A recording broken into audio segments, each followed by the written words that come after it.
හිත සතුටින් ඉන්න. ඔන්න මේ ටික අහන්න. මෙන්න මේ ටික පුළුවන් නම් අහලා ජීවිතයට එකතු කරගන්න. අදින් පස්සේ දුක් වෙන්න තැන් අඩු වෙනවා ජීවිතේ. හොඳද? සතුටින්ම ඉන්න පුළුවන්, නිදහසේම ඉන්න පුළුවන්. අනුන් ගැන හිතුවොත්ද තමන් ගැන හිතුවොත්ද? තමන් ගැන හිතුවොත්. හිතන්න අපේ ගෙදර මැටි ගහලා නම් තියෙන්නේ. මැටි ගහපු ගෙදරක නම් අපි ඉන්නේ. ඇත්තටම නිදහසේ අපිට ඉන්න පුළුවන්ද? අමාරුයි නේ ඉන්න වාරයක් පාසා රැයක් ගානේ කියන්නේ අපේ ගෙදර තාම මැටි ගහලා අපිට තමයි මේකත් හදාගන්න බැරි උනේ. මැටි ගියක් තිබ්බොත් නිදහසේ නිින්ද යනවද? නැහැ. ප්‍රශ්නේ තියෙන්නේ අපේ ගෙදරද අල්ලපු ගෙදරද? ප්‍රශ්නේ තියෙන්නේ ප්‍රශ්නේ තියෙන්නේ අපේ ගෙදරද අල්ලපු ගෙදරද? මීට අවුරුදු 30 40කට කලින් ගොඩාක් ගෙවල් කොහොමද තිබ්බේ? මැටි ගහලා. ඒ කාලේ නිදහසේ නිින්ද ගියේ නැද්ද? නිින්ද ගියා. ඒ කාලේ ගෙවල් වල නිදහසේ හිටියද නැද්ද? හිටියා. ඇයි ඒ? මැටි ගහලා තියෙන්නේ අපේ ගෙදර විතරක් නෙවෙයි. අල්ලපු ගෙදරත් මැටි ගහලා නිසා. අද අපේ ගෙදර මැටි ගහලා තිබ්බොත් ඇයි නිදහසේ නිින්ද යන්නේ නැත්තේ? අල්ලපු ගෙදර සිමින්ති ගහලා තියෙන නිසානේ. අල්ලපු ගෙදර කොන්ක්‍රීට් ගහලා තියෙන නිසා, සිමින්ති ගහලා හදලා තියෙන නිසා තමයි අපිට අපේ මැටි ගෙදර ප්‍රශ්නයක් වුණොත් වෙන්නේ. පොල් සම්බලුයි බතුයි කාලා හරි සතුටින් ඉන්න පුළුවන්ද බැරිද? පුළුවන්. බැරි වෙන්න හේතුව අපේ ගෙදර කෑම එකද අල්ලපු ගෙදර කෑම එකද? අල්ලපු ගෙදර කෑම එකනේ.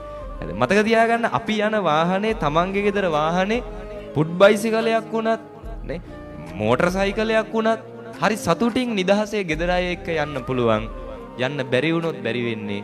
ප්‍රශ්නේ තියෙන්නේ අපේ ගෙදර වාහනේද අල්ලපු ගෙදර වාහනේද? අල්ලපු ගෙදර වාහනේ. මතක තියාගන්න සතුටින් ඉන්නවා නම් Tamanට තියෙන ටික මේ ඇතිද නැද්ද? ඇති. මන්දක මේ ළඟදී වීල් එක ගහලා තියෙනවා පිටිපස්සේ මෙන්න මෙහෙම.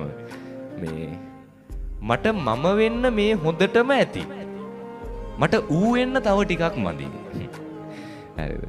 ඒක ඇත්තද නැද්ද? ඇත්ත. මේ ටික අපිට Tamanට Taman වෙන්න මොනවද මදි? මේ තියෙන ටික ඇතිනේ. මේ ටික ඇති Tamanට Taman වෙන්න. ප්‍රශ්නේ තියෙන්නේ කොතනද? අර උන් වෙන්න ටිකක් මදිනේ. ඒ ටික හොයන්න ගිහිල්ලා තමයි අපි මේක අසරණ වෙන්නේ. ඒ ටික හොයන්න ගිහිල්ලා තමයි අපි දුක් විඳින්නේ. හැම දෙයකම එහෙමනේ. ගෙදර වුණත් වේවා, කන කෑමක වුණත් වේවා, අඳින ඇඳුම වුණත් වේවා, Tamanගේ පෙනුම වුණත් වේවා, හැම දෙයකම ඇයි අපි විඳවන්නේ?